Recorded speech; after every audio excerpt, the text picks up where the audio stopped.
पहली नजर में तुमने उसे पसंद कर लिया और उसने तुम्हें, और इस लव एट फर्स्ट साइट को तुम मोहब्बत कह रहे हो, तो हो सकता है तुम गलत हो। क्योंकि यार पहली नजर में तो हमें एंटीक चीजें भी पसंद आ जाती है, पर हम उसे घर में रखते हैं दिखावे के लिए।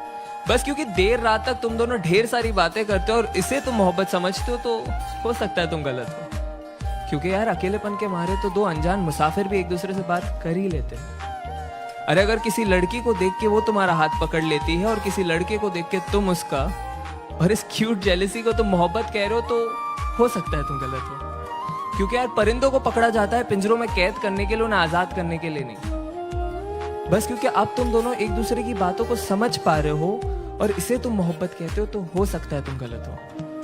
क्योंकि याद रखो, दो भूखे भिखारी भी एक दूसरे की भूख समझ सकते हैं पर मिटा नहीं सकते। अरे अगर तुम एनिवर्सरी का सेलिब्रेशन हर महीने कर रहे हो और इसे तुम मोहब्बत कहते हो, तो हो सकता है तुम गलत हो।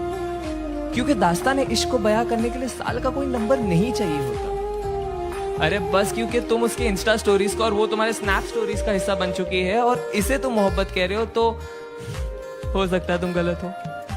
क्योंकि यार मोहब्बत को फिल्टरों के साथ सेव नहीं किया जाता, उसे बस उसी लम्हे में जिया जाता है। हाँ लेकिन अगर जिस्मों में उलझने से पहले तुम उसकी जुल्फों में उलझना चाहते हो, अगर वो बेखौफ अपना बचपना तुम्हारे सामने जाया कर देती है, अगर उसके कपड़ों के बेपर्दा होने से पहले तुम अपने सारे राज उसके सामने खोल दिए और उसने भी अपने सारे डर का जिक्र तुम्हारे सामने कर दिया है, अगर उसका हर आंसू तुम्हारे ही कमीज पे बहता हो और तुम्हारे मुस्कान की वजह उसकी नादानियां ही हो, तो शायद नहीं यार यही प्यार है। और अगर ये प्यार तुम्हें मिल गया है तो इसे पकड़ लो, जकड़ लो, गले लगा लो और जहां मौका मिले बस इसे कहते रहो कि तुम इससे कितना प्यार करते हो।